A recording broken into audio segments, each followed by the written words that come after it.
Bismillahirrahmanirrahim. Assalamualaikum warahmatullahi wabarakatuh. Alhamdulillahirabbil alamin. Assalatu wassalamu ala asyrofil anbiya'i wal mursalin Sayyidina Muhammadin wa ala alihi wa ashabihi ajmain, amma ba'd. Puji dan syukur kehadirat Allah Subhanahu wa taala pada kesempatan pagi hari ini Allah masih berkenankan kita untuk dapat melaksanakan salat subuh berjamaah. Insyaallah kita akan lanjutkan dengan kegiatan kajian ilmiah, yaitu bersama beliau Al-Mukarram Profesor Dr. Haji Muhammad Kana Sutrisna Suryanilaga, MAG, MM, MPSI. Salawat dan salam marilah kita senantiasa aturkan pada junjungan Nabiullah Muhammad sallallahu alaihi wasallam, pada keluarganya, sahabatnya, tabi'in, tabi'ut tabi'in, dan umat yang senantiasa istiqomah mengikuti sunnah-sunnah beliau. Mudah-mudahan kita senantiasa mendapatkan syafaatnya. Amin ya rabbal alamin. Jamaah salat subuh yang dirahmati Allah Subhanahu wa taala, insyaallah pada pagi hari ini ada tema yang akan diangkat dan akan dibahas oleh beliau Al-Mukarram Profesor Kana Sutrisna Suryanilaga, yaitu terkait dengan jangan tertipu dengan kehidupan dunia. Mudah-mudahan pada kesempatan pagi hari ini nanti apa yang disampaikan, apa yang dipaparkan oleh beliau dapat kita pahami bersama dan kita dapat terapkan dalam kehidupan dan aktivitas kita sehari-hari. Sebelum kegiatan dan penyampaian materi kajian ilmiah pada kesempatan pagi hari ini, marilah kita buka bersama-sama dengan baca suratul Fatihah. Ala hadihin niyah wa ala kulli niyatin shalihah. Al-Fatihah. A'udzubillahi minasyaitonir maliki yaumiddin. Iyyaka na'budu wa iyyaka nasta'in. Ihdinas siratal mustaqim. Shiratal ladzina an'amta 'alaihim ghairil maghdubi 'alaihim waladdallin. Baik, kepada beliau Al-Mukarram Profesor Kana Sutrisna dipersilakan. Assalamualaikum warahmatullahi wabarakatuh. Alhamdulillahirabbil alamin, wassalatu wassalamu ala asrafil anbiya'i wal mursalin wa ala alihi wa ashabi ajma'in. Subhanaka la ilma lana illa ma 'allamtana innaka antal alimul hakim. Rabbi shrah li sadri wa yassir li amri wa hlul 'uqdatam min lisani yafqahu qawli, amma ba'd. Segala puji bagi Allah yang dengan rahman dan rahimnya hari ini kita dikumpulkan oleh Allah atas izin Allah Al-Jami yang maha mengumpulkan. Segala puji bagi Allah yang dengan rahman dan rahimnya hari ini Allah takdirkan kita masih hidup, karena dialah Allah Al-Hayyu yang maha menghidupkan. Segala puji bagi Allah yang dengan rahman dan rahimnya hari ini kita diluaskan kesempatan, karena dialah Allah Al-Wasi yang maha meluaskan, sehingga waktu Allah berikan kepada kita untuk senantiasa kita bisa beraktivitas.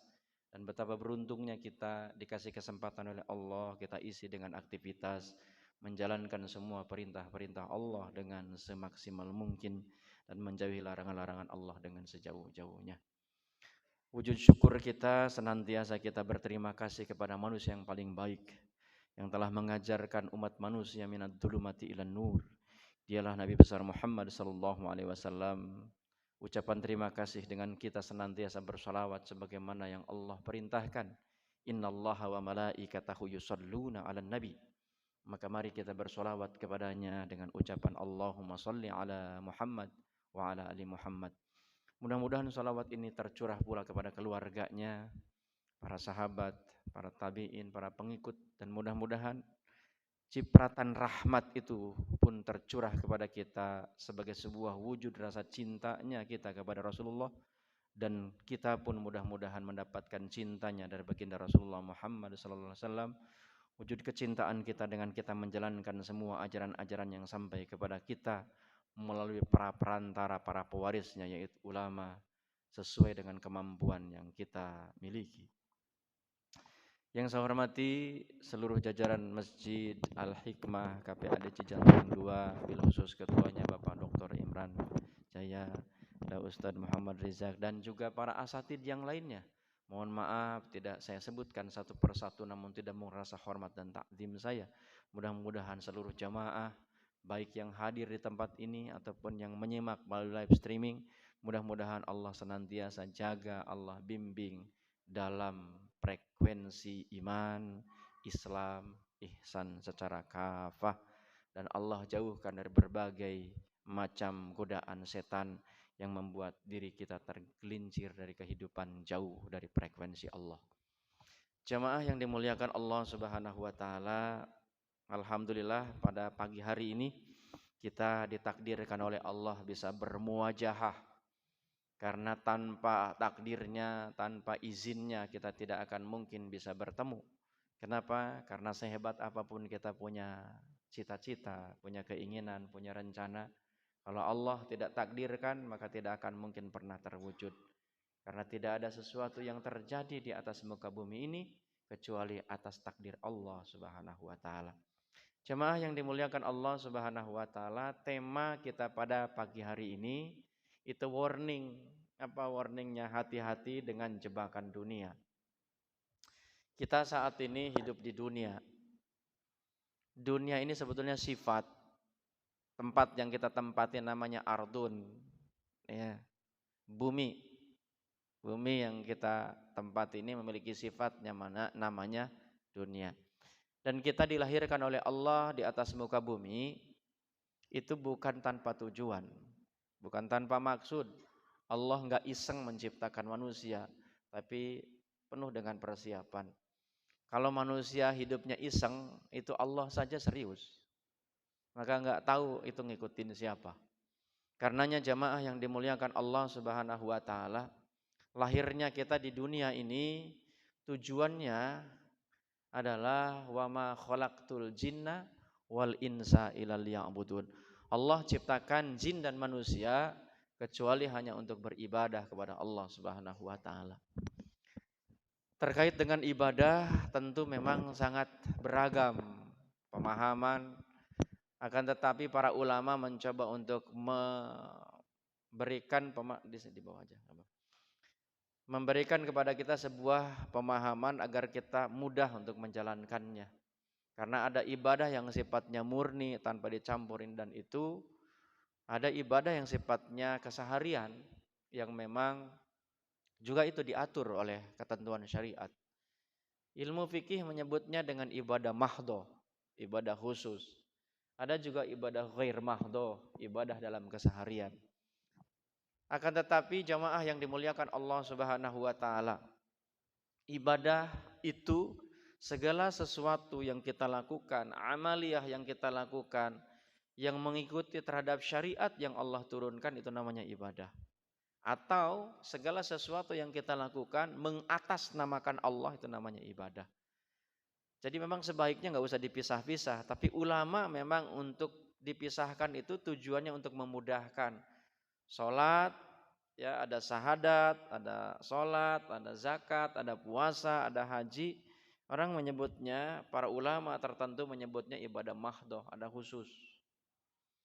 Ada yang dalam keseharian itu namanya ibadah ghair mahdhoh. Sehingga ada orang yang kemudian mendikotomikan terhadap makna ibadah, sehingga orang ada yang jujur waktu sholat, tapi di luar sholat akhirnya tidak jujur. Sholat dia tetap sholat, ya, tapi di luar sholat dia berani mencuri, berani mengambil sesuatu yang bukan haknya. Kiai Haji Jainuddin MZ menyebutnya STMJ, sholat jalan, sholat terus, maksiat jalan, STMJ, ya.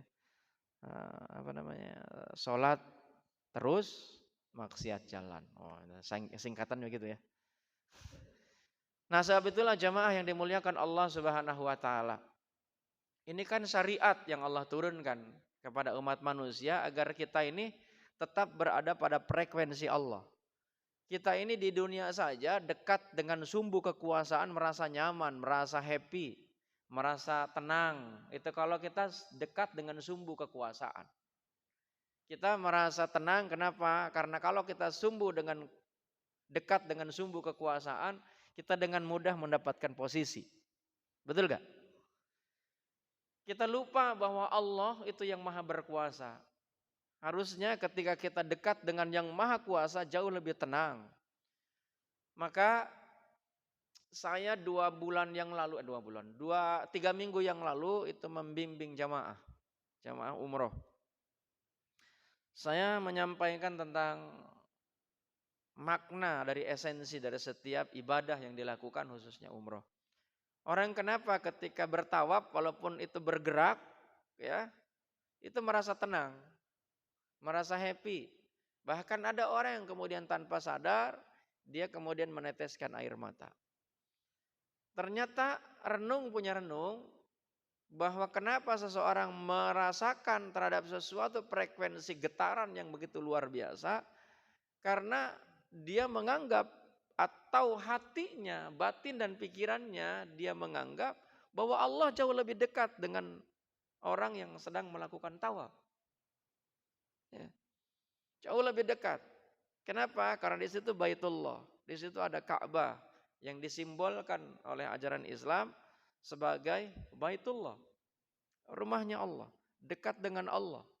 Sehingga orang bertawaf walaupun bersinggungan, walaupun berdesak-desakan, walaupun bersikut-sikutan, dia tidak ada yang namanya gesekan yang membuat dirinya menjadi berantem. Dia merasakan ketenangan, kedamaian. Kenapa? Karena dia merasa dirinya dekat dengan Allah. Sayangnya ketika pulang dari tawaf, pulang dari umroh atau haji, itu orang biasa-biasa saja. Kenapa? Karena dia merasa dekatnya Allah hanya di Baitullah. Padahal Allah menjangkau semua yang ada di alam semesta ini. Kenapa? Karena lillahi ma fis samawati wa ma fil ard. Langit yang 7, bumi yang 7, semua yang ada di dalamnya, semua makhluk yang ada itu adalah atas genggaman Allah karena Allah yang menciptakan. Bahkan tubuh ini sebetulnya bukan milik kita, tapi tubuh ini adalah milik Allah. Kita hanya dititipkan, yang pada saatnya tiba itu akan dikembalikan pada tempatnya. Apa itu? Ardun. Kenapa? Karena tubuh ini memang berasal dari tanah yang akan dikembalikan ke tanah, dan ruhnya itu akan menghadap Allah Subhanahu wa taala. Karenanya jamaah yang dimuliakan Allah Subhanahu wa taala, ibadah yang kita lakukan jangan sampai kita ini terjebak dengan kehidupan kita. Makanya jadikan setiap gerak langkah kita, detik demi detik, menit demi menit, jam demi jam, hari demi hari, minggu demi minggu, bulan, tahun, harusnya kita isi untuk senantiasa terus kita mendekatkan diri kepada Allah. Jangan sampai kemudian kita lengah. Kenapa? Karena ketika 1 menit saja lengah, kita akan terjebak dengan dunia ini. Kenapa? Karena salah satu yang membuat kita ini lengah adalah iblis laknatullah yang sudah bersumpah di hadapan Allah untuk menggelincirkan umat manusia. Dan salah satu upaya menggelincirkan iblis adalah dengan jebakan dunia. Karenanya jamaah yang dimuliakan Allah Subhanahu wa taala, dalam hidup ini kita ini harus punya visi. Ya, harus punya visi. Apa itu yang disebut dengan visi? Visi itu adalah cita-cita yang harus kita miliki jauh ke depan. Sesuai dengan kalimatnya vision. Vision itu pandangan jauh ke depan. Maka kalau perusahaan pengen eksis, biasanya perusahaan membangun visi dulu sebelum perusahaan itu dibuat. Jangan perusahaan dulu dibuat baru visi. Maka dijamin perusahaan itu nggak akan pernah bisa maju.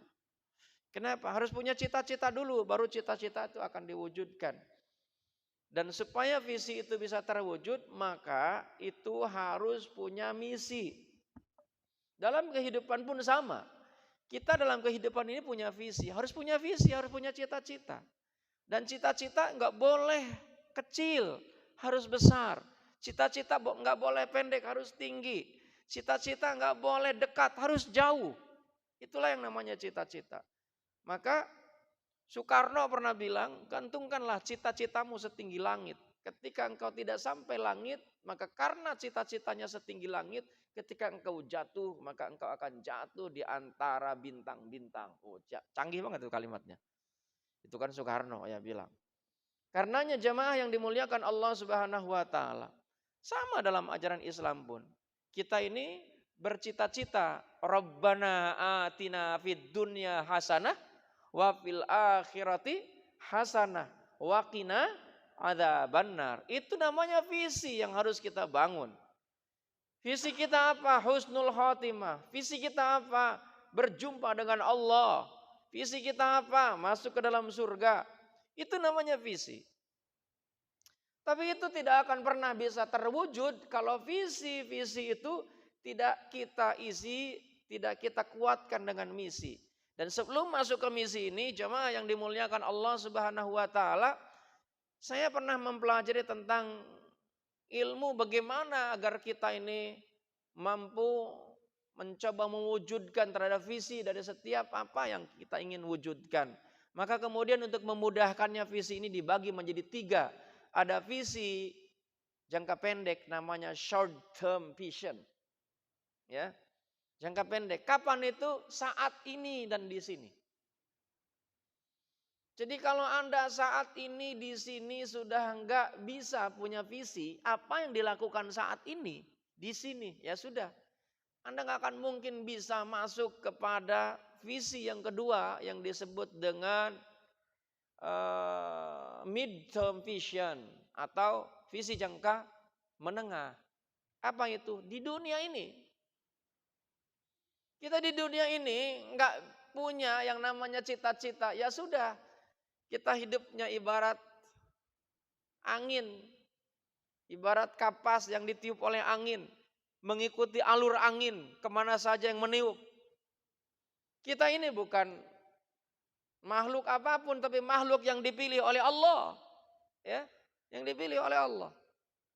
Kuntum khairu ummah ukhrijat linnas.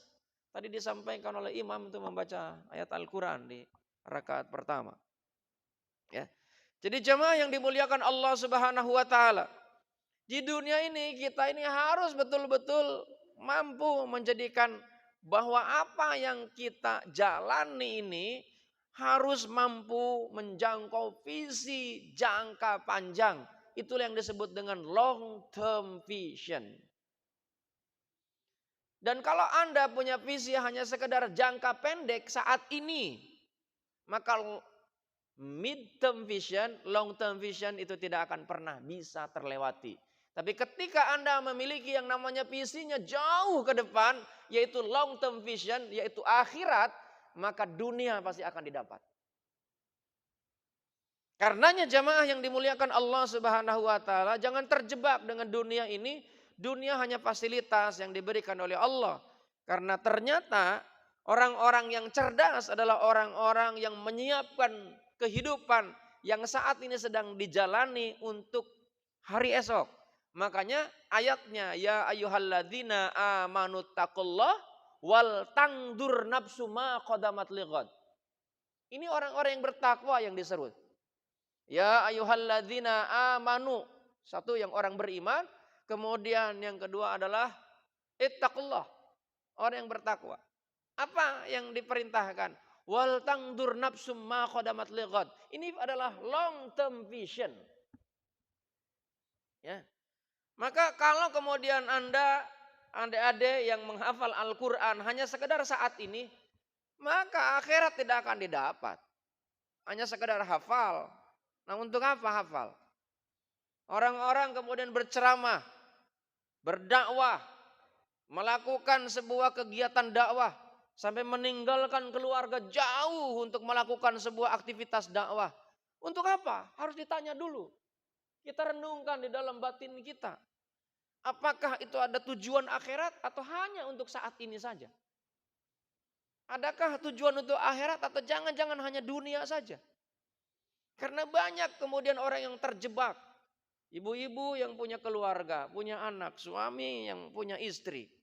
Apakah hanya sekedar untuk saat ini saja?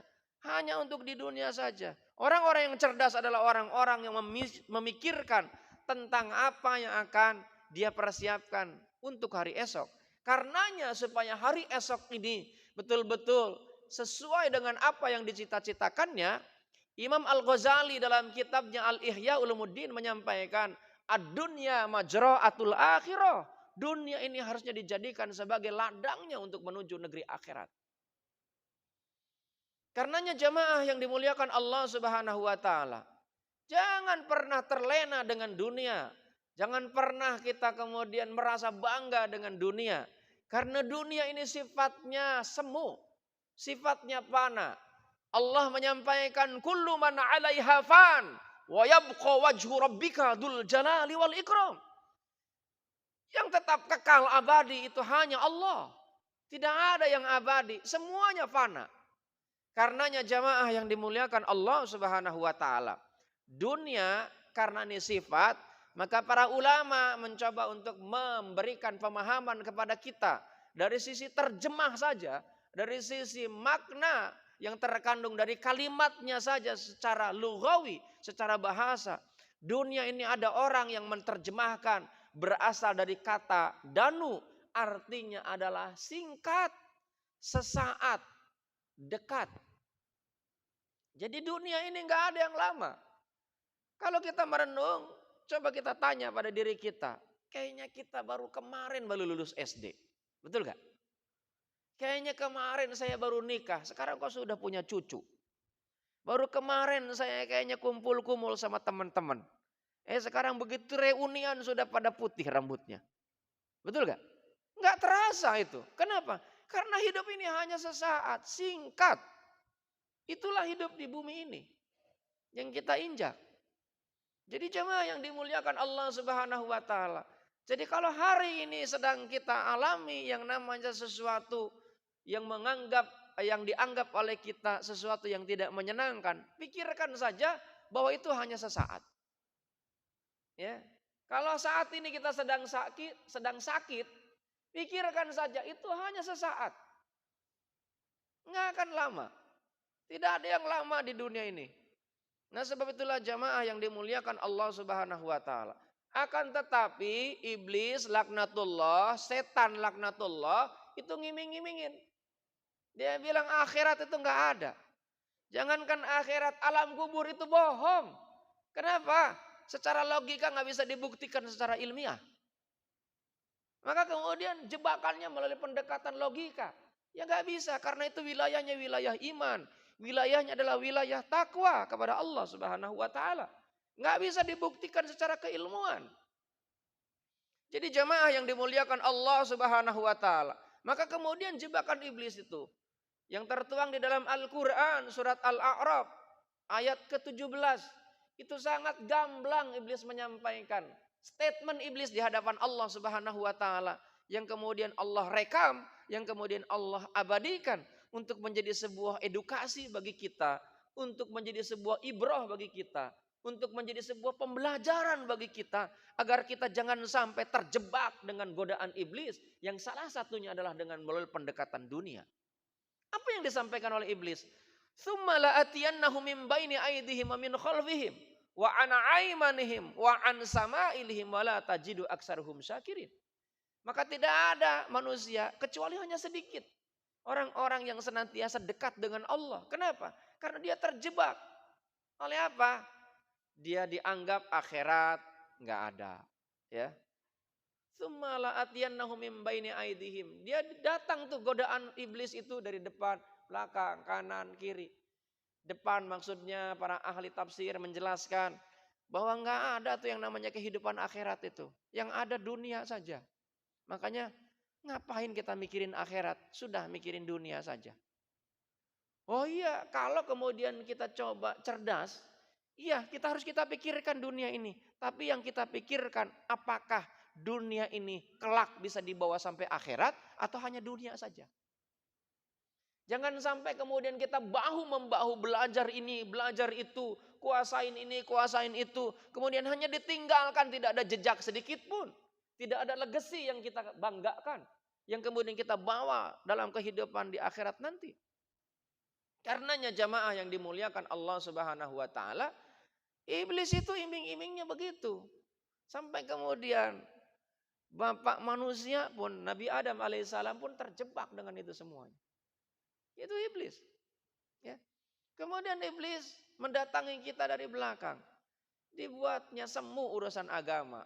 Udah untuk apa yang ada agama? Orang yang beragama bikin jadi susah. Semuanya serba dilarang. Ini nggak boleh, itu nggak boleh. Coba aja. Orang kalau mempelajari ilmu agama banyak larangannya. Dibandingkan dengan sesuatu yang dibolehkan. Makanya dalam ilmu tasawuf bahwa yang namanya manusia yang beriman itu di dunia ini bagaikan di penjara. Ya kan? Tapi bagi orang-orang yang merenung dan cerdas, justru dia akan menikmati kehidupan dunia ini ketika bertemu dengan masalah. Lapar itu adalah masalah. Maka dia tidak akan mampu menikmati makanan, hidangan yang begitu sangat lezat sekalipun kalau Anda tidak dihadapkan dengan lapar. Itu Allah turunkan. Tapi bagi orang-orang yang tidak paham, dia akan marah-marah dengan kondisi lapar itu. Dia tidak bersyukur Allah turunkan kelaparan. Sehingga dengan lapar itu jangankan makanan yang lezat. Makanan basi sekalipun kalau nggak ada lagi makanan. Maka itu adalah makanan yang terindah. Makanan yang paling enak dalam hidupnya. Kenapa? Karena dia lapar. Nggak ada lagi makanan yang bisa dimakan. Maka bersyukur. Saya ketika membimbing jamaah umrah saya menyaksikan. Itu banyak jamaah yang ketika makan saja. Itu padahal di tanah suci. Itu ngambil makanan yang begitu banyak dan akhirnya apa? Saya kemudian berpikir kayaknya nggak dihabisin. Betul saja. Begitu ditanya kenapa nggak dimakan? Nggak enak. Saya bilang kalau begitu kenapa nggak ngambilnya dikit? Iya kan? Akhirnya Pak itu umroh bersama setan Pak. Kenapa? Karena mubadir itu temannya siapa? Temannya setan Pak. Dia umrohnya bareng setan Pak. Iya kan? Haji bareng setan. Banyak itu. Resepsi bareng setan. Itu banyak dibuang makanan gak karu-karuan. Itu terjebak dengan dunia. Yang kedua. Bahwa dunia ini itu bentuk dari isim jama atau plural dari kata dana. Artinya kehidupan hari ini. Jadi jamaah yang dimuliakan Allah Subhanahu wa taala. Dunia itu ya adalah hari ini.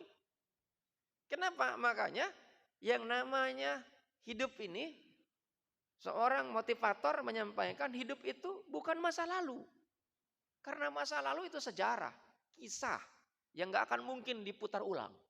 Hidup itu bukan masa yang akan datang. Kenapa? Karena itu misteri. Hidup itu saat ini dan di sini. Maka orang yang tidak bisa menikmati saat ini, di sini, maka dijamin esok hari pasti akan tersiksa. Makanya nikmati hari ini. Maka kalau kemudian ikut pengajian saat ini tersiksa, keluar dari pengajian pasti tersiksa. Coba aja. Maka nikmatin sudah saat ini. Setiap episode, setiap detik harus kita nikmati. Dan kita yang men-settingnya. Dengan perangkat yang sudah Allah berikan kepada kita. Kita ini diciptakan oleh Allah dengan perangkat terbaik. Fi ahsani taqwim. Ya, tubuh kita ini terbaik. Untuk bisa menangkap dan memposisikan diri. Dan memang manusia ini adalah makhluk yang paling sangat cerdas dalam beradaptasi yang memang Allah ciptakan. Jadi kalau ada orang yang nggak bisa beradaptasi, sebetulnya kita yang merusak. Allah yang sudah menciptakan perangkat terbaik pada tubuh kita. Baik termasuk yang namanya corona yang belum berhenti-berhenti sampai sekarang ini sudah mulai masuk level satu lagi. Ya kan nggak berhenti-berhenti. Kalau kitanya ini kemudian tidak siap, ya. Tidak memiliki imunitas yang kuat, ya sudah sampai kapanpun gak akan selesai itu. Maka imunitas itu kita yang membangun. Allah yang memberikan kepada kita. Jangan rusak tubuh kita dengan hal-hal yang gak karu-karuan. Maka jamaah yang dimuliakan Allah Subhanahu wa taala, setan boleh hebat, iblis boleh hebat, tapi kita jauh lebih hebat. Ketika apa? Ila ibadaka minhumul mukhlasin. Kecuali orang-orang yang hebat itu. Yang hanya mendekatkan diri kepada Allah Subhanahu wa ta'ala. Karena dia tidak akan mungkin mampu tergelincirkan. Kenapa? Karena dia menggantungkan hidupnya sama Allah. Jadi jemaah yang dimuliakan Allah Subhanahu wa ta'ala. Jangan terjebak dengan saat ini. Kemudian ada juga para ulama yang menyebutkan bahwa dunia ini berasal dari kata dina'ah. Artinya apa? Najis dan kotoran atau kotoran. Dunia ini penuh dengan kotoran. Ya, harus dibersihkan. Makanya kenapa? Itu ada zakat, ada sedekah, ada infak, ya. Bentuknya bisa beragam bentuk. Jadi jemaah yang dimuliakan Allah Subhanahu wa taala harus dibersihkan. Maka kalau nggak dibersihkan tetap kotor tuh kemana-mana. Sementara Allah ini maha suci. Subhanallah.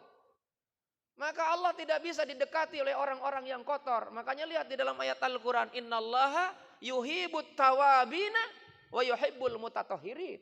Allah ini sangat menyukai orang-orang yang membersihkan batin dan jiwanya. Dan Allah sangat menyukai orang-orang yang membersihkan fisiknya. Kemudian yang keempat, bahwa yang namanya dunia ini berasal dari kata al-daniyah, artinya keindahan dan kenikmatan. Maka tidak heran, dunia ini banyak membuat kita menjadi terjebak karena dunia ini indah. Dunia ini nikmat. Ya. Maka lihat kata baginda Nabi, suatu ketika Nabi sedang berkumpul dengan para sahabat. Kemudian menyampaikan kepada para sahabat ini bahwa kelak, dia bilang kata Nabi ini, akan datang suatu masa di mana masa itu umat Islam itu diburu bagaikan orang yang kelaparan, seperti makanan, seperti orang yang kelaparan. Diburu seperti makanan bagi orang-orang yang sangat kelaparan. Kemudian para sahabat bertanya, apakah saat itu umat Islam sedikit ya Rasulullah? Oh, enggak. Balhum kathirun. Bahkan mayoritas Islam. Ya. Kenapa demikian ya Rasulullah? Ya, karena saat itu umat Islam terjangkiti oleh sebuah virus yang disebut dengan wahan. Apa itu wahan? Virus ini jauh lebih mematikan dibandingkan dengan corona. Karena Rasulullah sudah memprediksi penyakit wahan, virus wahan. Ma huwal wahan ya Rasulullah? Al-wahnu hubud dunya wa karahiyatul maut. Cinta terhadap dunia, takut terhadap mati. Dan ini sudah terbukti saat ini. Porak-porandanya sebuah negeri, porak-porandanya sebuah perusahaan, porak-porandanya organisasi, termasuk masjid sekalipun. Itu pengurusnya, itu dia pertahankan status quo pengurusnya. Nggak mau ganti-ganti. Yeah. Dia buat yayasan. Oh, yayasannya dibuat, pembinanya seumur hidup. Nggak bisa diganti. Ya, yang bisa diganti pengurus. Pengurusnya pun harus sesuai dengan maunya pembina. Nah, bahaya. Yang tidak berkompeten tidak bisa masuk. Yang berkompeten pun tidak bisa masuk, yang tidak sejalan dengan hatinya pembina. Nah, sebab itulah jemaah yang dimuliakan Allah Subhanahu wa taala. Saya sering kali menyelesaikan konflik masjid-masjid yang sudah berbentuk yayasan. Kenapa? Ya karena memang dia kelihatannya, oh saya mau peduli terhadap masjid. Tapi ternyata memang dia ingin bahwa dirinya dianggap menjadi orang yang dianggap baik, dianggap soleh. Dan tidak tahu isi hatinya. Itu kan suudzonnya bapak saja. Oh enggak, tapi akan kelihatan. Frekuensi itu akan terasa sesuai dengan frekuensi yang kita rasakan. Ya kan? Kalau radio nyetel, ya kalau kita putarnya frekuensi FM, ya kalau tuning yang diputar ke FM dan gelombang yang dicari adalah FM, frekuensinya sama. Maka kemudian itu akan nyala sesuai dengan apa yang kita mau. Tapi kalau yang kita putar, dicari kita adalah FM, tapi di frekuensi AM, ya nggak akan bisa nyambung. Ya kan? Frekuensi itu harus sama. Sebab itulah jamaah yang dimuliakan Allah Subhanahu wa taala, maka kita jangan kejebak terhadap yang namanya keindahan. Dan keindahan, kenikmatan yang tertinggi, tidak ada keindahan dan kenikmatan yang tertinggi kecuali berjumpa dengan Allah Subhanahu wa taala. Bukan lagi surga, orang yang cerdas, orang yang mengerti, bukan lagi surga. Tapi justru keindahan yang tertinggi itu adalah ketika kita berjumpa dengan Allah. Surga itu nomor sekian. Ya, surga itu nomor sekian. Berjumpa dengan Allah. Kita berjumpa dengan kekasih saja walaupun di tempat warteg. Itu indah Pak. Seolah-olah dunia milik dia berdua. Walaupun itu di tempat pojokan itu kan, di kuburan. Seolah-olah dia paling indah berjumpa dengan ya dicintai. Ya kan? Yang penting berduaan. Coba, itu baru dengan makhluk. Itu dengan Allah, Pak. Menatap wajah Allah tanpa penghalang. Menatap wajah Allah real. Bagaimana wujudnya? Jangan dipikirin karena nggak akan sampai. Maka jemaah yang dimuliakan Allah Subhanahu wa taala, berjumpa dengan Allah itu nggak mudah. Karena ada syarat yang harus kita penuhi. Apa syaratnya? Lihat Al-Qur'an surat ke-18. Surat apa itu? Al-Kahfi. Ayat terakhir.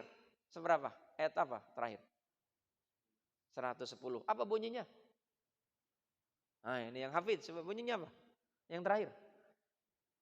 Faman kana yarju liqa'a rabbih faly'amal 'amalan shaliha wala yusyrik bi ibadati rabbih ahada. Siapa yang ingin jumpa dengan Allah, dua syaratnya. Yang pertama, faly'amal 'amalan shaliha. Harus beramal yang saleh. Makanya tadi Imam Al-Ghazali itu visioner. Nabi Muhammad itu visioner. Hidup itu bukan di dunia. Makanya Rasulullah Muhammad SAW tidak mengajarkan kepada umatnya untuk hidup bermewah-mewah. Rumahnya cukup, hanya sekedar dia bisa rebahan. Kalau yang pernah umroh, itu Raudhah, sampingnya itu rumahnya Rasulullah yang jadi tempat kuburannya Rasulullah. Kecil, bukannya Masjid Nabawi. Masjid Nabawi itu bukannya rumahnya Rasulullah. Rumah Rasulullah kecil. Kecil. Jadi jemaah yang dimuliakan Allah Subhanahu wa taala, karena yang ingin dicapai oleh Rasulullah, kebahagiaan bukan hanya di dunia tapi di akhirat. Karena akhirat jauh lebih lama.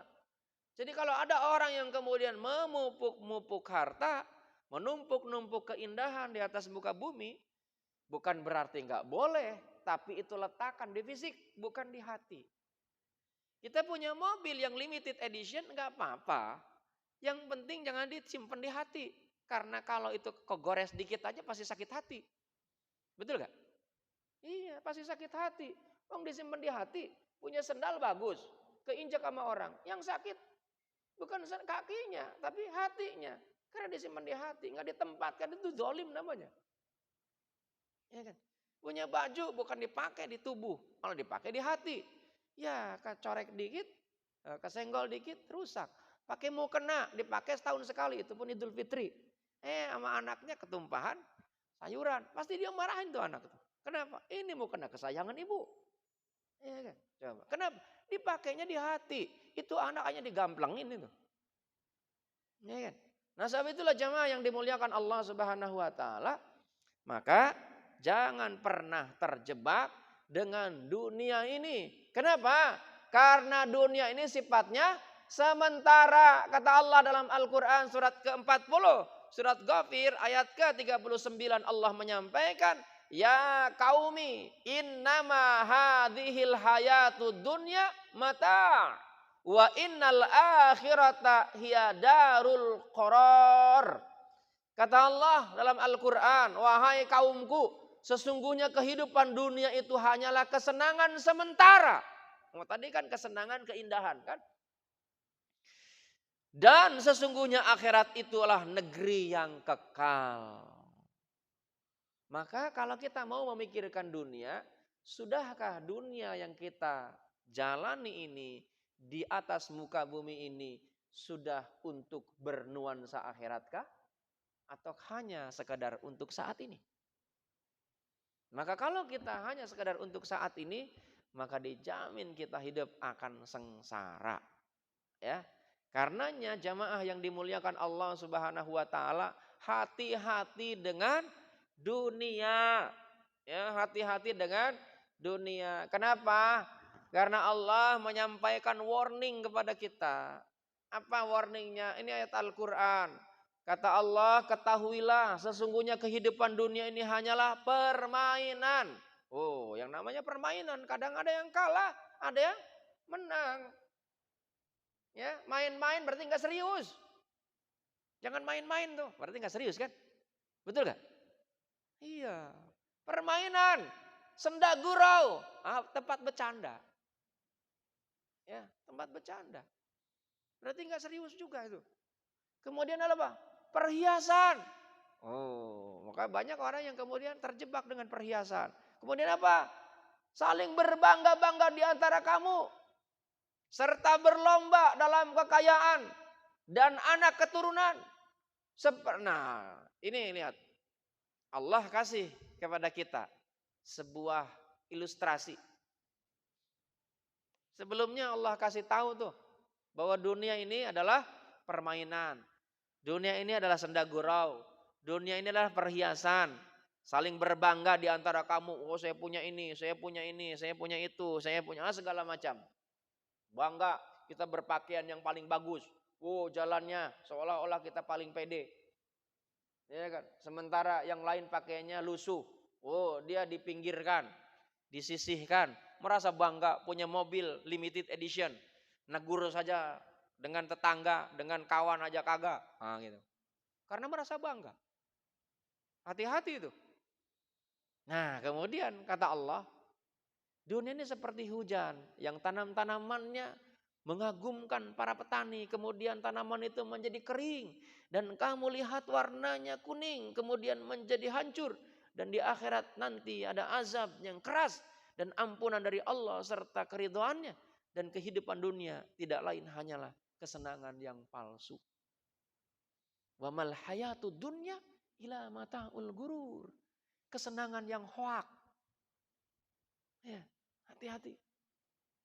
Enggak ada. Dunia itu hanya sesaat. Makanya kenapa ketika kita makan enak, jangan lupa Allah. Allahumma barik lana fima rozaqtana wa qina adzabannar. Selesainya alhamdulillahilladzi at'amana wa saqana wa ja'alna minal muslimin. Jangan pernah lupa. Makannya pakai tangan kanan, minumnya tangan kanan, ucapin alhamdulillah. Maka itu akan menjadi dunia bernuansa akhirat. Bervisi akhirat. Ya. Punya istri cantik. Jangan hanya bangga kita membandingkan dengan istri yang lain yang jelek. Ya. Oh, kita bangga punya istri. Istrinya lebih dari satu, cantik semua. Oh, iya, mantap itu. Ya kan? Ya Ustaz ya, mantap gak? Oh, ya, kata Ustaz gak mantap, ada istri saya yang sedang mendengar katanya. Ya kan? Oh mantap, ada orang yang berbangga-bangga. Oh saya ketemu dengan jenderal. Jenderal yang sudah purnawirawan. Istrinya 4 Pak Imran. Istrinya 4. Muda semua. Oh dia bangga, dia perlihatkan ke saya. Ini yang satu dari Belanda, yang satu dari Arab, ya kan? Satu dari Jepang, satu Indonesia. Saya lihat ada mirip Tamara Blazensky, ada yang mirip kayak Lydia Kandou masih muda gitu kan. Saya bilang canggih juga Pak Jenderal. Ustadz berapa istrinya? 1. Wah, belum Abdol. Gitu. Saya bilang, waduh, provokator juga. Ya, ayat Al-Quran memang memerintahkan, tapi ada ujungnya. Kita bisa adil apa enggak. Tapi Ustadz, adil itu menurut Rasulullah enggak sama dengan adil yang dilakukan oleh kita. Kita enggak akan bisa ngikutin Rasulullah. Waduh, terprovokasi juga akhirnya saya. Mikir juga, benar juga ya, gitu ya. Saya sampaikan nama istri saya. Begitu disampaikan, udah kamu pergi aja, jangan di sini. Gitu. Ya, saya bilang nggak jadi deh kalau gitu. Daripada jadi bikin petaka kan. Ya, jadi punya istri lebih dari 1 boleh, asal memang tetap rukun. Gitu Pak Ketua. Kalau rukun, alhamdulillah. Itu adalah nikmat. Dibawa sampai ke akhirat. Ya kan? Dibawa sampai ke akhirat. Berkeluarga itu sakinah, mawaddah, warahmah, fid dunya hasanah, wa fil akhirati hasanah, wa qina adzabannar. Sampai ke akhirat dibawa. Nanti di akhirat berubah menjadi bidadari yang saat ini walaupun gemuk, di sana nanti langsing. Berubah nanti. Lalu jadi cantik. Karena tubuh ini yang bikin renta. Yang tidak renta itu apa? Ruh. Ruh itu tetap eksis. Makanya kita ini perasaan masih muda. Padahal udah aki-aki. Nah itu kan fisik. Aslinya ruh itu nggak akan pernah tua. Maka itu yang akan berhadapan dengan Allah Subhanahu wa taala. Jadi jamaah yang dimuliakan Allah Subhanahu wa taala, hati-hati dengan dunia. Ini Allah yang kasih warning. Makanya kasih judul ceramah saya bukan ngasih. Saya yang kasih judul, Allah yang kasih judul. Hati-hati dengan dunia. Wa mal hayatud dunya ila mataul ghurur. Dunia ini jebakan. Ya. Tapi juga bukan berarti gini, orang yang kemudian berpikirnya agak picik, berpikirnya agak sempit, ini ceramahnya membuat kita jadi miskin. Betul gak? Udah gak usah mikirin dunia. Akhirnya apa? Dunia dikuasain oleh siapa? Orang-orang Taipan, Pak. Sekarang tuh ekonomi dikuasai, Pak. Dunia bukan saja Indonesia, dunia, Pak. Siapa yang nguasain? Para penguasa. Taipan, Pak. Cina, Pak. Ya kan? Kenapa? Cina itu, Pak, itu luar biasa. Mereka itu kalau usaha, anaknya pun diikut sertakan. Kita, Pak, keluarga ada 10 yang nyari, yang nyari harta, itu cuma sendirian bapaknya. Begitu bapaknya mati, udah kelimpungan semua. Coba, nggak pernah dilibatkan. Mereka tuh ibadahnya ya nyari dunia itu. Kalau kita, Pak, nggak apa-apa kita menjadi orang yang kaya, tapi kekayaan itu untuk akhirat. Bagaimana mungkin kita akan bangun masjid sedemikian indah, membangun panti asuhan yang sedemikian indah, anak-anak yang harus kita berikan penghidupan yang bagus, pendidikan yang bagus, kalau nggak punya dana. Akhirnya apa? Bangun masjid di pinggir jalan, Pak, jadi pengemis. Ya kan, kemana-mana, ngadain kegiatan, nganclong kemana-mana, minta sumbangan. Kenapa? Begitu minta sumbangan, selek cuma 50.000. Masih mending 50.000. Ya kan? 500 rupiah. Ya kan? Coba, kalau dulu 500 rupiah gambar monyet. Ya kan, kertas. Sekarang kan koin. Ya. Jadi jemaah yang dimuliakan Allah Subhanahu wa taala, enggak apa-apa kita menjadi orang yang kaya. Islam itu tidak melarang, tapi jangan terjebak dengan kehidupan dunia. Kenapa? Dunia itu hanya sesaat. Dunia ini kotoran, dunia itu najis, bersihkan, jangan bakhil. Itu titipan Allah. Itu titipan Allah. Allah titipkan kepada kita. Maka titipan itu supaya menjadi berkah, menjadi peluang bagi kebaikan kita, maka titipan itu kita kembalikan lagi kepada Allah dalam bentuk apa? Sedekah. Ada sedekah wajib, ada sedekah yang sunnah, ya. Karenanya jamaah yang dimuliakan Allah Subhanahu wa taala, akhirat ini lebih baik. Wal akhiratu khairu wa abqa. Inna hadza lafi suhubil ula. Sedangkan kehidupan akhirat lebih baik dan lebih kekal. Sesungguhnya ini terdapat dalam kitab yang dahulu. Jadi jamaah yang dimuliakan Allah Subhanahu wa taala, kita ini jangan terjebak dengan kehidupan dunia. Kenapa? Dan lihat, orang-orang yang terjebak dengan kehidupan dunia, yaitu orang-orang para pencinta dunia, itu memiliki ciri. Ya, memiliki ciri. Apa itu ciri-cirinya para pencinta dunia itu? Satu, dia mengorbankan agama dan lebih memilih dunia. Ada dia belajar ilmu agama. Tujuannya untuk apa? Meraup sekeping kenikmatan dunia. Hanya kecil saja. Maka tidak heran ada orang yang kemudian belajar ilmu agama. Supaya apa? Jadi penceramah. Penceramah yang terkenal. Dan apa? Dia ketika dia menjadi penceramah, dia harus populer. Dia harus terkenal. Maka dia dengan segenap cara, dengan segenap upaya, bagaimana caranya supaya menjadi terkenal. Kenapa? Tujuannya apa? Tujuannya adalah supaya mendapatkan dunia. Makanya lihat, hadis Rasulullah SAW menyampaikan kepada kita, bersegeralah melakukan amalan soleh sebelum datangnya fitnah, musibah seperti potongan malam yang gelap. Yaitu seorang pada waktu pagi dalam keadaan beriman dan sore hari dalam keadaan kafir. Ada pula yang sore hari dalam keadaan beriman dan di pagi hari dalam keadaan kafir. Ia menjual agamanya karena sedikit dari keuntungan dunia. Masya Allah. Ini Rasulullah yang menyampaikan. Jadi ada orang yang paginya beriman, tiba-tiba sore kafir. Ada yang paginya kafir, sore beriman. Ada juga. Dengan izin Allah. Tapi ada orang yang kemudian dia nguasain agama, nguasain itu. Bahkan pada zaman Nabi itu ada seorang yang pada zaman Nabi ada seorang ulama. Ulama ini kalibernya bukan kaliber nasional, kalibernya dunia akhirat. Ya, yang kemudian itu menjadi asbab nuzulnya ayat Al-Qur'an. Dan hidup pada zaman Nabi Musa alaihissalam. Ulama ini bahkan diberikan oleh Allah kelebihan. Apa itu? Dia mampu melihat yang namanya arsy. Dia memiliki ilmu yang disebut dengan ilmu mukasyafah. Dia mampu melihat hal-hal yang orang lain tidak lihat. Doanya sangat ijabah. Diijabah oleh Allah Subhanahu wa taala. Suatu ketika ada seorang raja karena dia mendengar tentang kemustajaban doa ini yang orang sekarang menyebutnya orang pintar.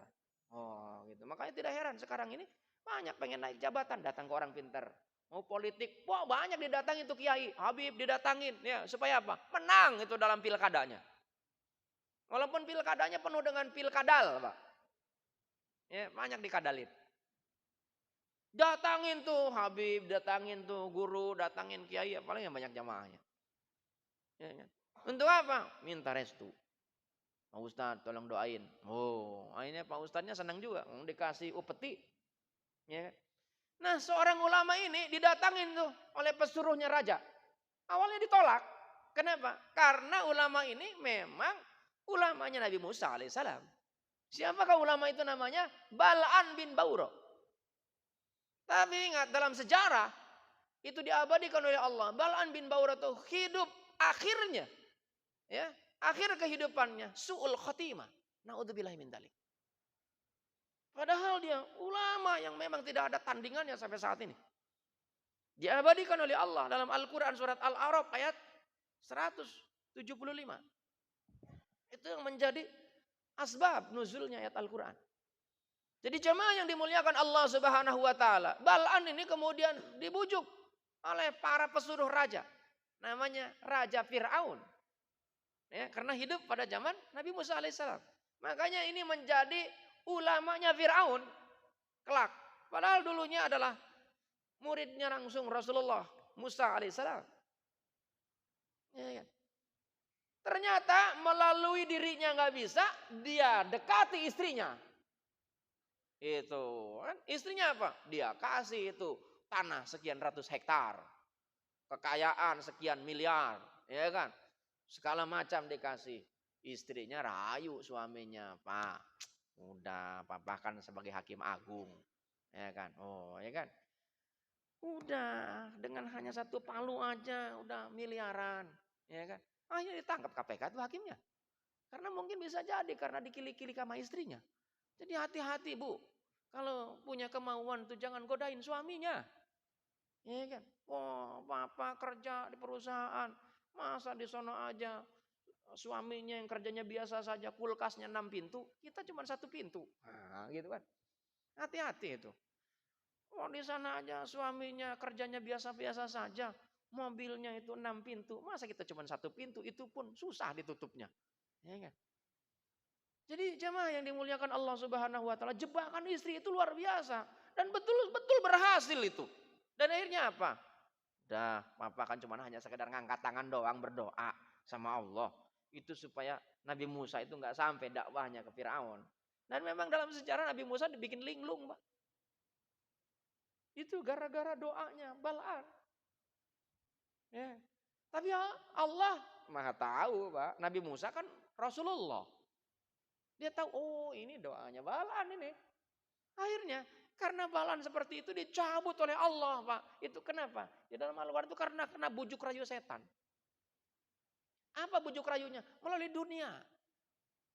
Ya kan? Melalui dunia. Kadang laki-laki digoda oleh perempuan, itu dunia juga. Perempuan digoda oleh laki-laki, ya, padahal sudah punya suami. Itu dunia juga. Ya, makanya, Bu, jangan pernah mengagumi laki-laki kalau sudah punya suami. Haram hukumnya. Ya, walaupun sebatas hanya sekedar kagum, nggak boleh. Kagum sama suaminya aja. Haram hukumnya. Nanti ketika kita ini berhubungan yang dibayangkan suami orang. Ya, itu dunia. Kita udah membayangkan suami saya saja. Ya, jangan yang lain. Sama, laki-laki juga. Kalau memang naksir, udah lamar.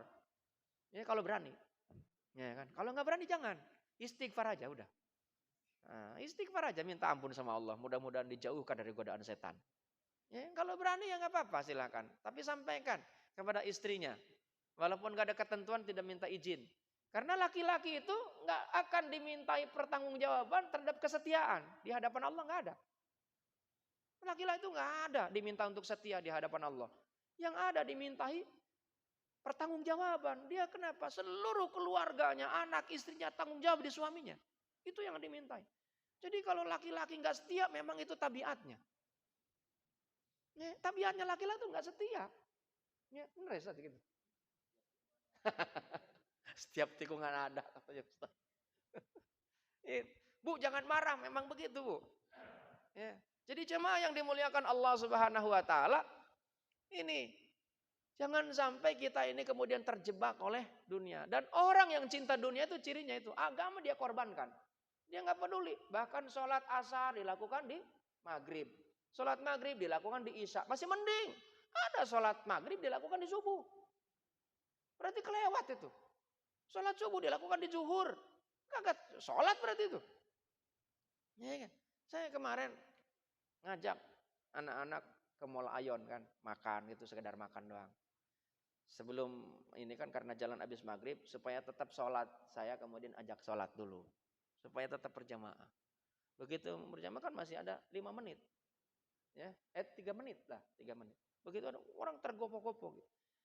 Kirain dia mau sholat ini apa namanya sunnah. Oh saya mau sholat maghrib Pak. Waduh sholat maghrib dia bilang. Ini sebentar lagi habis waktunya. Ya Allah Rabbi. Tapi saya nggak bersuudzon gitu kan. Mungkin dia orang jauh. Ya kan sedang melakukan safar. Ya kan. Ada orang Pak. Dipanggil azan lagi. Saya dulu waktu kerja itu kan azan sudah berkumandang. Akhirnya apa sedang meeting dia berhenti itu. Bentar. Meetingnya kita stop. Ngapain? Kita hormatin. Saya bilang yang dihormatin apa? Azan. Nggak ada dalil yang hormatin azan. Yang ada itu begitu azan ada, datang, segera kita untuk memenuhi panggilan, untuk sholat. Ya begitu selesai azan, dilanjut lagi meetingnya, sholatnya telat. Na'udzubillahi min dzalik. Saya bilang gimana mau berkah perusahaan? Akhirnya saya keluar aja udah. Maka saya nggak pernah ada yang bertahan lama saya kerja. Ya pasti begitu. Jadi jemaah yang dimuliakan Allah Subhanahu wa taala, makanya saya 6 kali pensiun, Pak. Saya sempat di PLN 9 tahun. Sempat di bank, ya di bank muamalat 3 tahun. Ya. Bahkan kadang yang bank syariah pun hampir sama begitu. Ya, saya bilang udah, sholat dulu lah. Sholat ini bisa menolongmu. Ya ayyuhalladzina amanu sta'inu bis-sabri was-shalah. Sholatlah. Jangan gara-gara ngajar, ini sebentar lagi. Sholat udah mulai, sholat udah, tinggalkan. Allah yang akan membuat kita paham. Stop udah, waktunya sholat. Makanya cakep itu bikin kajian habis subuh. Kenapa? Panjang waktunya. Walaupun ceramahnya sampai zuhur masih ada waktunya. Ya kan? Tinggal siapa aja yang ngedengerin. Kalau saya sih siapa aja 3 hari pun oke-oke aja kan. Yang kedua, ciri pencinta dunia ini kurang beramal soleh, lalai mengingat kehidupan akhirat. Diajak amal soleh itu susahnya setengah mati. Ya kan? Dia senang tidur Pak. Datangnya subuh, dia nggak bangun Pak walaupun rumahnya nempel sama masjid. Jangankan nempel sama masjid, tidur di masjid Pak. Dia begitu waktunya dibangunin malah pergi. Ya, tidur di masjid Pak. Bukannya bangun ya untuk azan, malah masih ngorok. Jadi jamaah yang dimuliakan Allah Subhanahu wa taala, pencinta dunia itu begitu. Ya susah diajak amal soleh. Padahal amal soleh itu salah satu prasyarat untuk liqa dengan Allah Subhanahu wa taala. Ya. Lalai mengingat kehidupan akhirat. Kenapa? Bagaimana enggak lalai yang dipikirkan dunia yang kelihatan. Akhirat kan enggak kelihatan. Ya. Jadi jangan salah, kita ini melakukan hal apapun, ibu-ibu ngurusin keluarga, ngurusin suami. Kata baginda Nabi, "Hai Fatimah." Ya. Putrinya Rasulullah berarti ya. Setiap butir nasi yang kau masak, kau berikan kepada anak dan suamimu, itu kelak akan menjadi saksi di akhirat. engkau membersihkan pakaian suamimu, membersihkan pakaian anakmu, itu akan menjadi saksi di akhirat. Ketika engkau ikhlas karena Allah Subhanahu wa taala. Maka lakukan itu. Maka pahala istri itu bukan ini dan itu, taat sama suami, dia menjaga kehormatan suami, menjaga kehormatan diri, dia beribadah kepada Allah, sholatnya dilakukan. Maka imbalannya di akhirat untuk memilih surga dari pintu mana saja itu bagi kaum perempuan. Ya kan? Tapi karena kebanyakan nuntut, minta kulkas 6 pintu, minta mobil 6 pintu, ya udah. Akhirnya masuk neraka lebih banyak. Ya, kaum ibu itu. Dan dalam sabda Rasulullah SAW, dalam hadis Rasulullah SAW, tadi ya, bahwa para pencinta dunia ini, ya, kurang beramal soleh, kemudian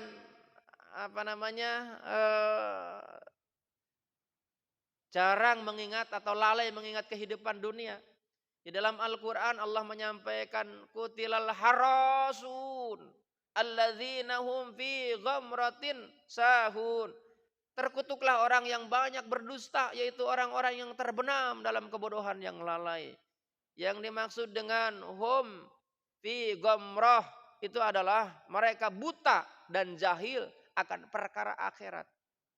Di ayat yang lain Allah menyampaikan, apabila di dunia ini kita ini buta, kelak di akhirat itu Allah akan butakan jauh lebih buta. Ya. Wa man hadhil a'ma faqad a'ma wa huwa adallu. Ya, kalau nggak salah kalimatnya begitu. Ya kalau salah tolong diingetin. Saya agak lupa tuh kalimatnya. Pokoknya yang isinya bahwa ketika kita di dunia buta, maka di akhirat itu akan dibutakan oleh Allah jauh lebih sesat. Jadi hati-hati. Maksudnya buta terhadap akhirat. Karena itu hanya bisa dimiliki oleh mata batin yang memiliki keyakinan terhadap kehidupan akhirat. Ya. Kemudian yang ketiga, ciri pencinta dunia tidak akan menemukan kenikmatan dalam beribadah. Tidak akan pernah nikmat. Wong dia nggak pernah ibadah. Begitu ibadah pun hanya sekedar formalitas. Diajak ngaji, wah ini ngaji kapan kelarnya? Lihat lagi jam, ya kan? Udah nggak kelar-kelar, mau pergi, aduh gengsi, nanti disangka saya kurang soleh, ya kan? Coba, mau keluar izin, waduh, saya ini pengurus gitu kan? Oh, kalau saya duluan keluar, nih saya pembawa acara gitu kan? Lihat jam lagi. Kapan kelarnya ini pengajian gitu kan? Coba. Dan itu tersiksa hidup itu. Makanya Rasulullah menyampaikan ada 3 hal yang jika ini ada pada diri seseorang maka dia tidak akan mendapatkan manisnya iman. Ya, dalam beramal. Allah dan Rasulnya lebih dicintai daripada selainnya. Dan tidaklah dia mencintai orang lain melainkan karena Allah. Dia membenci kembali kepada kekufuran sebagaimana dia benci untuk dilemparkan ke neraka. Jadi kalau ingin nikmatnya terhadap beribadah, cintai Allah dan Rasul. Kalau kita nggak cinta sama Allah dan Rasulnya, dijamin sengsara hidup. Ya, kalau hadis ini supaya kita ini manis, nikmat dalam beribadah, didasari dengan keimanan. Jadi kalau ada kita sholat pengen buru-buru, sholat seperti capung mandi tahu ya capung mandi? Capung mandi itu buntutnya doang, cuman tik, gitu kan? Ya. Cepet banget, seperti jalan tol. Sholatnya itu nggak tahu baca apa. Saya sering kali memperhatikan ada orang yang sholat nggak tahu baca apa. Sujudnya sebentar, ya kan? Begitu berdiri sebentar, rukunya sebentar. Padahal baca subhana rabbiyal a'zimi itu kan berapa detik itu? Bisa lebih dari 5 detik itu. Subhana rabbiyal a'zimi wa bihamdi. Ini ada orang yang lebih cepat daripada detik. Itu sholat. Itu adalah orang yang paling jahat kata Rasulullah. Pencuri yang paling jahat karena mencuri sholat. Perampok sholat itu. Padahal sholat itu rukunnya tumak nina. Tumak nina itu relax, santai. Ini sedang dialog dengan Allah. Liqa'nya kita dengan Allah itu bukan kematian. Tapi liqa'nya kita dengan Allah termasuk saat ini pengajian. Ya kan? Jadi kalau kita ingin liqa dengan Allah, berjumpa dengan Allah, lakukan sesuai dengan syariat. Di dunia ini kita pun sudah berjumpa dengan Allah melalui sholat. Maka jangan pernah sholat itu tergesa-gesa. Nikmatin takbir, nikmatin gerakan. Bahkan kalau kita nikmatin gerakan-gerakan sholat itu, bahkan para ahli anatomi tubuh itu dibilang mengatakan akan bisa membuat sehat tubuh. Walaupun Rasulullah nggak bilang begitu.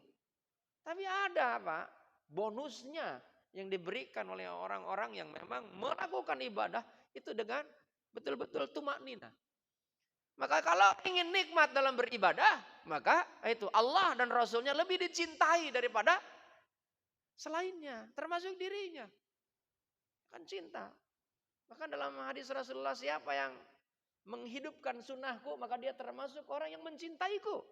Siapa yang mencintaiku, kelak dia akan bersamaku masuk ke dalam surga. Bersama Rasulullah tentu kan. Kemudian ciri selanjutnya, bahwa para pencinta dunia itu yang nomor 4 tuh gila harta. Oh, dia tumpuk-tumpuk harta. Ya kan? Kalau dia gajinya, saya belum akan bisa menikmati hidup kalau gaji saya belum 20 juta sebulan. Begitu 20 juta, saya akan nikmat dan bahagia kalau gaji saya 50 juta. Begitu sampai 50 juta, saya akan bahagia kalau gaji saya 100 juta. Begitu dapat 100 juta, pengeluaran lebih banyak. Mobilnya pun yang tadinya mobil angkot, sekarang mobil Alphard. Ya kan? Oh, saya akan bahagia kalau Alphardnya ada 2. Ya, bahkan yang limited edition. Oh, saya akan bahagia kalau bukan lagi Alphard, tapi mobilnya mobil sport. Oh. Jadi nggak akan pernah kelar, Pak. Harta itu, Pak, ibarat kita nih haus berada di hamparan air, yaitu di lautan. Kita haus, minum tuh air, Pak. Apa yang terjadi? Haus, Pak, dan akhirnya mati oleh air itu. Ini karena kebanyakan minum air. Yang kemudian gila jabatan. Pokoknya gila Pak kebanyakan orang yang cinta dunia itu. Gila harta, gila jabatan. Oh, saya akan produktif kalau jabatan saya manajer. Begitu jadi manajer kagak juga produktif, Pak. Oh, saya akan produktif kalau jadi direksi. Begitu jadi direksi, Pak, ngeluh.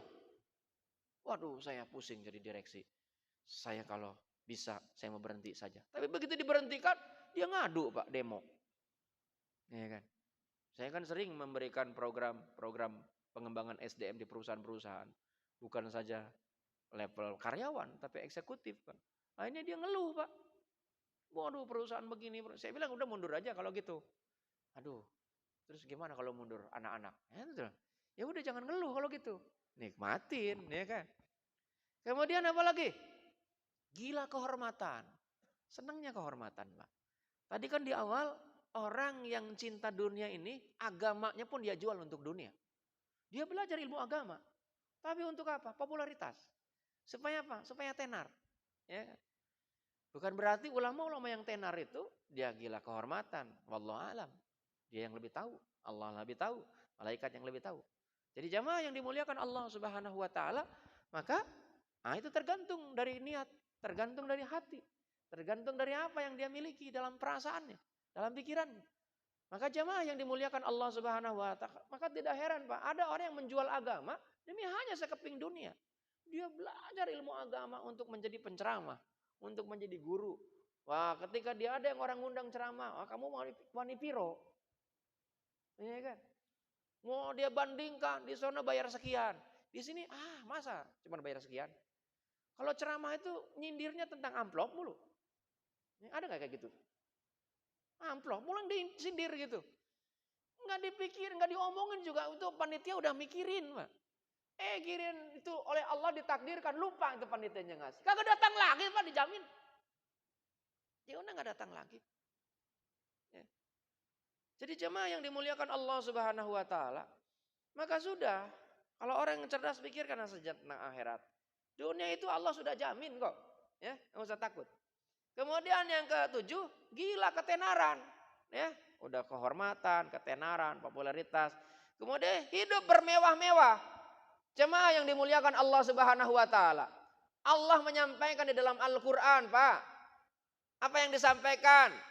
Alhaakumut takatsur hatta zurtumul maqabir. Kalla saufa ta'lamun, thumma kalla saufa ta'lamun. Kalla law ta'lamuna ilmal yaqin, la tarawunnal jahim, thumma la tarawunnaha 'ainal yaqin, thumma la tus'alunna yauma idzin 'anin na'im. Tidak ada satupun nikmat yang terbebas dari pertanyaan Allah.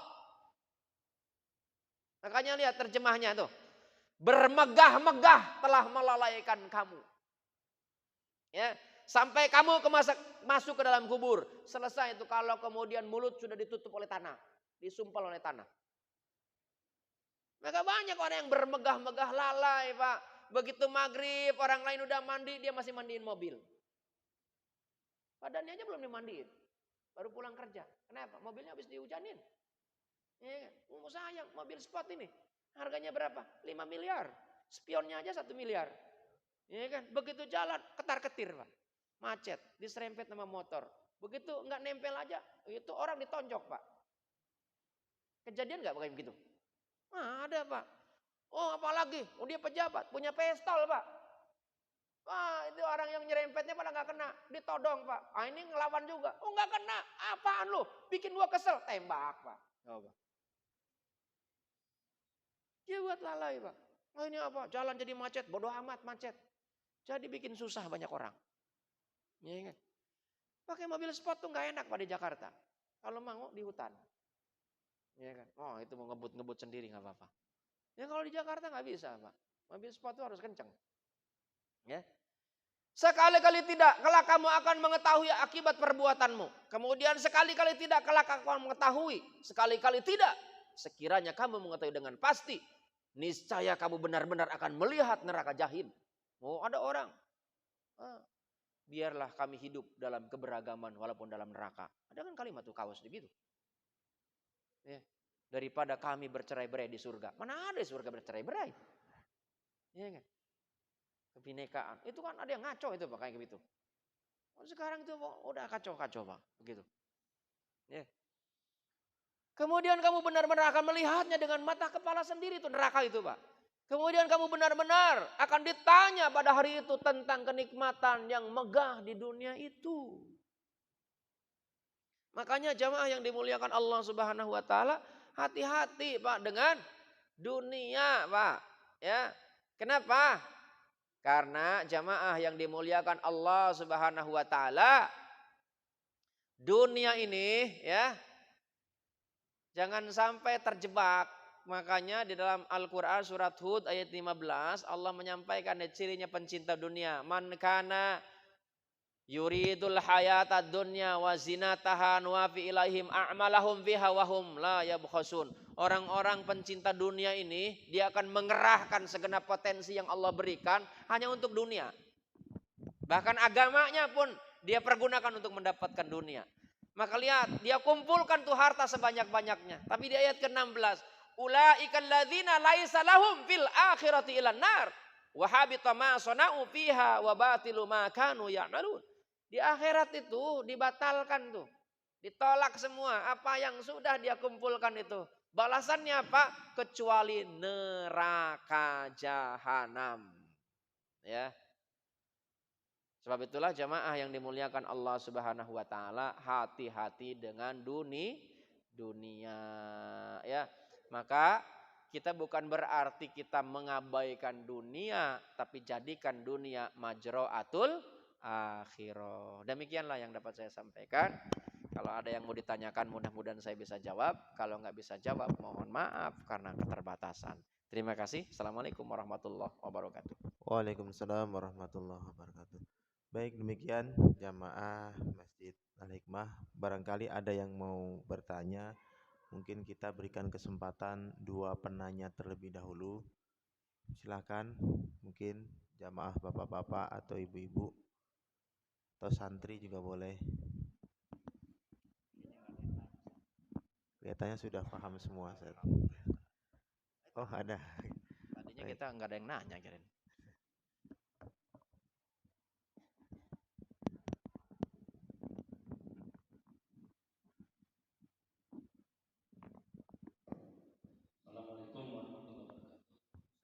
Waalaikumsalam warahmatullahi Ingin saya tanyakan surat At-Taubah ayat 24 yang artinya katakanlah jika bapak-bapakmu, anak-anakmu, saudara-saudaramu, istri-istrimu, keluargamu, harta kekayaan kamu yang diusahakan, perdagangan yang kamu khawatirkan kerugiannya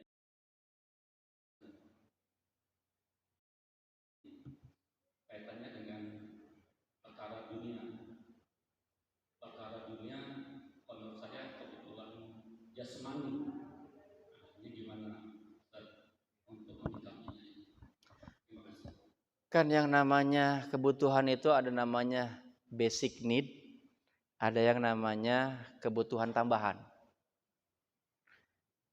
Ajaran Islam itu mengajarkan ketika kita makan pun Rasulullah menyampaikan cukup hanya untuk bisa menopang tubuh agar kita ini bisa beribadah. Jangan sampai kemudian makan itu membuat napas kita tersengal. Makanya kaitan dengan dunia kan dianalogikan terhadap makanan. Untuk makan ini kan adanya di perut. Perut ini memiliki 3 wilayah kalau kita ingin sehat. 1/3 untuk udara, 1/3 untuk air, 1/3 untuk makanan. Kita kadang-kadang 100% diisi makanan. Airnya kurang, napasnya kurang. Akhirnya apa? Lari ke kepala, akhirnya apa? Ngantuk. Ngaji, ngantuk. Ya kan? Sholat, nguap. Karena kurang oksigen. Rasulullah itu sehat selama hidupnya. Kenapa? Karena ngikutin aturan begitu. Sama dalam kehidupan dunia pun dibagi menjadi 3. 1/3 untuk ibadah, 1/3 untuk keluarga, 1/3 untuk bekerja. Tapi orang yang cerdas dijadikan semuanya 100% untuk nuansa ibadah. Maka kemudian kita niatkan menjadi niat lillah. Bekerjanya ibadah. Ngurusin keluarganya ibadah. Apalagi yang ibadahnya. Gitu. Ayat Al-Quran itu mengingatkan kepada kita surat ke-9 ayat ke-24 ini. Makanya oleh Allah disampaikan jika bapakmu, anak-anakmu, saudara-saudaramu, istri-istrimu, keluargamu, harta kekayaan yang kamu usahakan, perdagangan yang kamu khawatirkan kerugiannya, rumah-rumah tempat tinggal yang kamu sukai, lebih kamu cintai daripada Allah dan Rasulnya, serta berjihad di jalannya, maka tunggulah sampai Allah memberikan keputusan. Keputusannya apa? Dihancurkan, Pak. Hidupnya tidak akan tenang. Dan hidup yang paling tenang, alladzina amanu wa tatmainu qulubuhum bidzikrillah. Ala bidzikrillahi tatmainul qulub.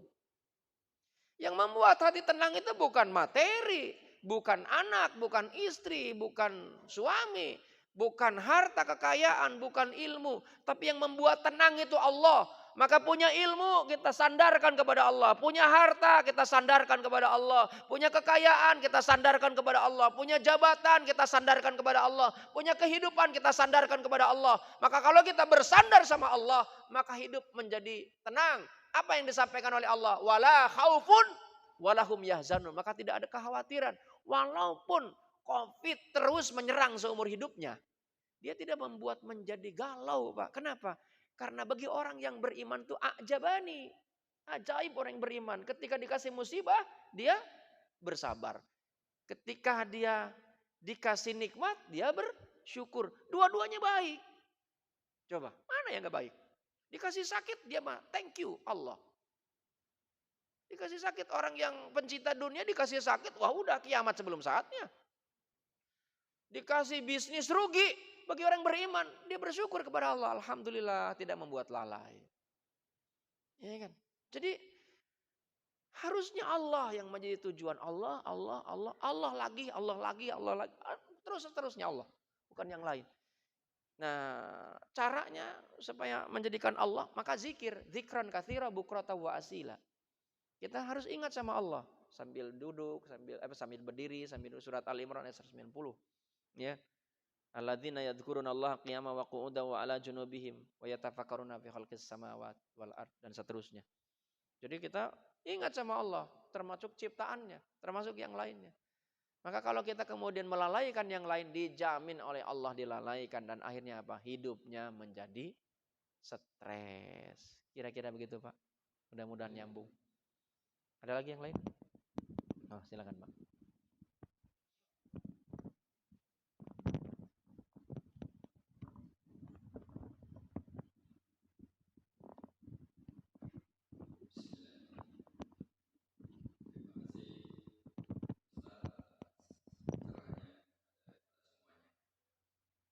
Saya ingat waktu saya masih kecil, saya dulu suka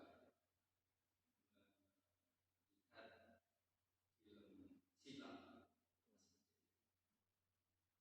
Karena saya suka, sehingga saya cinta pada pemeran utama atau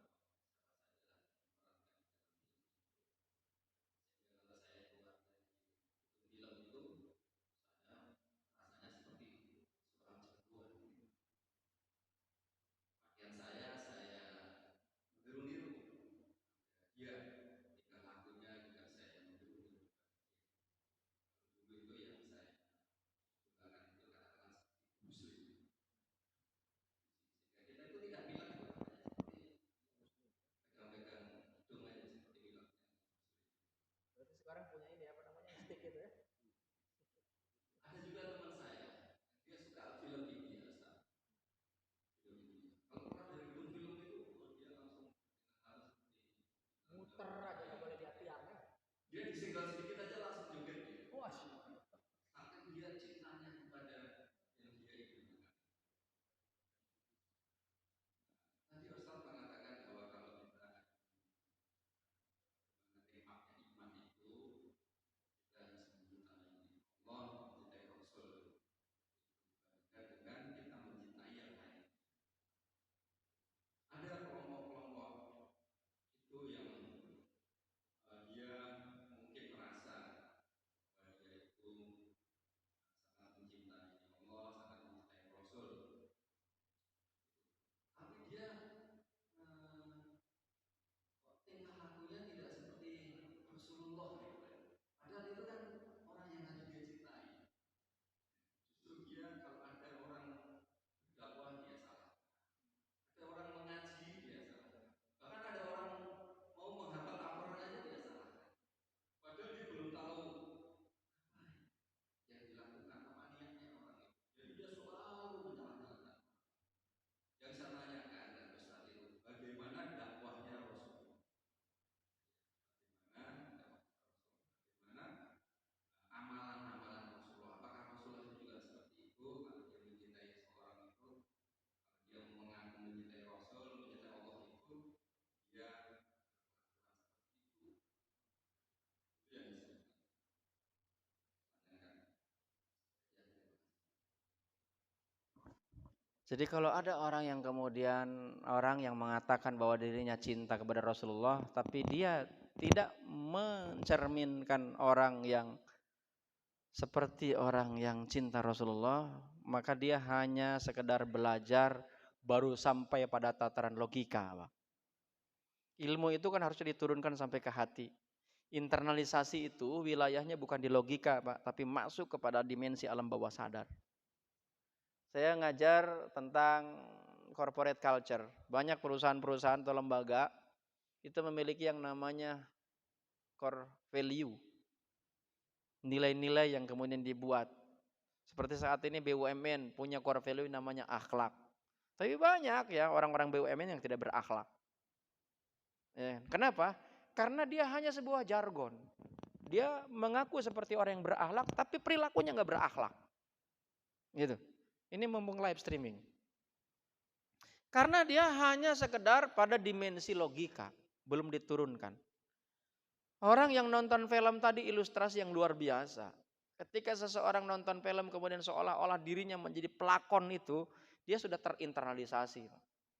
Dan betul-betul dia mencintai. Maka orang yang jatuh cinta sama Elvis Presley, dia sedemikian rupa dia berpakaian seperti Elvis, walaupun dia nggak tinggi. Ya kan, dibikin celananya gombrang gitu kan, dibikin cambang walaupun ditempel gitu kan. Pokoknya dia harus mirip lah gitu.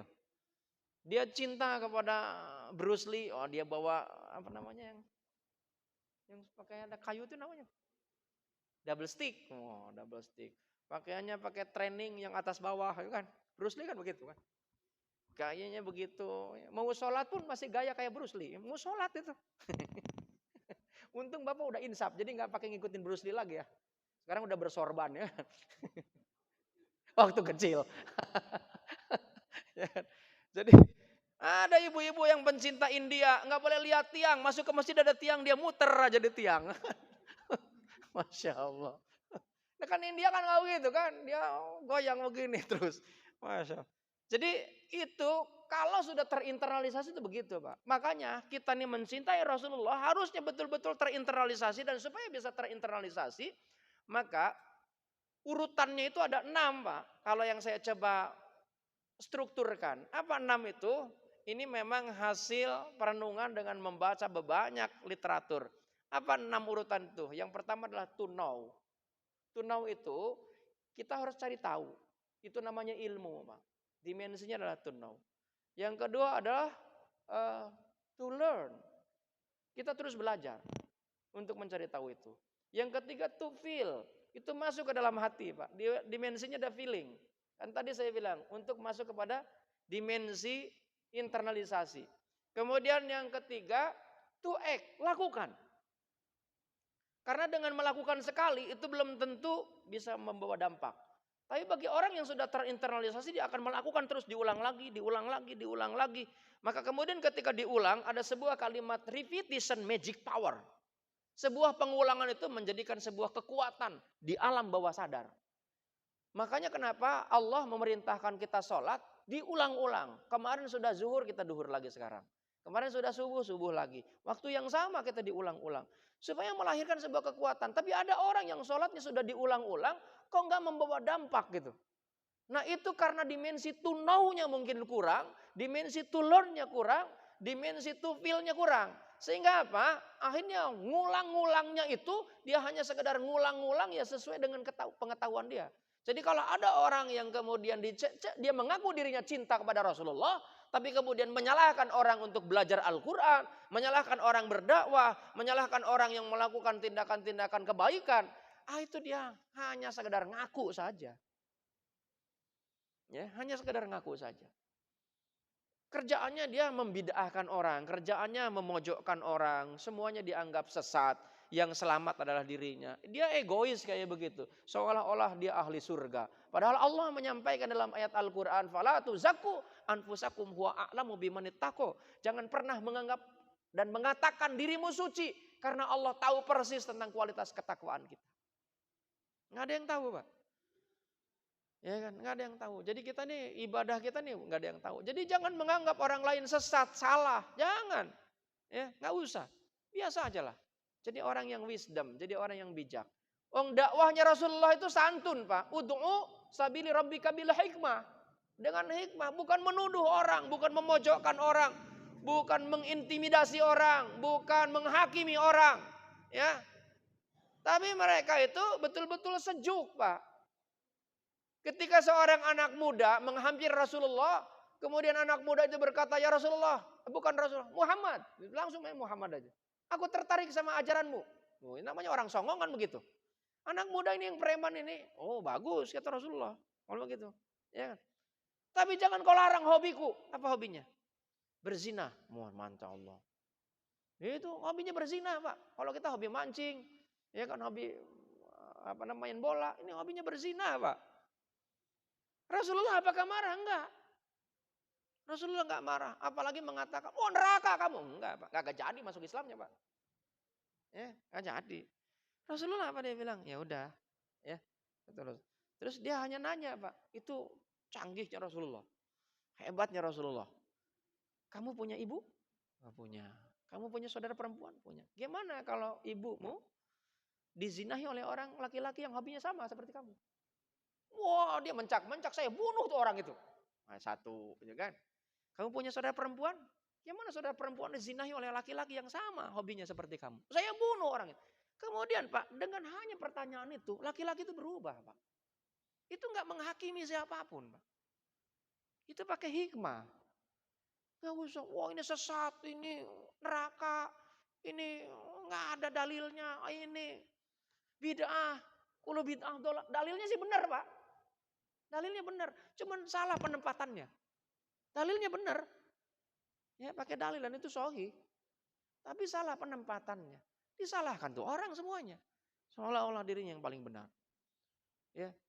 Jadi memang mempelajari hadis itu ada orang yang memahami tekstual, ada yang memahami kontekstual. Makanya memahami ayat Al-Quran pun sama. Maka kalau kami dulu ketika di pesantren, berbeda ketika belajar di universitas, di perguruan tinggi. Semakin wisdom kita belajar, semakin wisdom ketika kita nih banyak wawasan.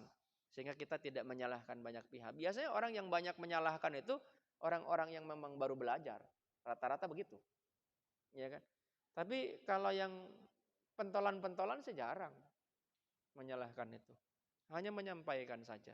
Dia tidak menuduh, tidak memojokkan, tidak menyinggung gitu kan, enggak.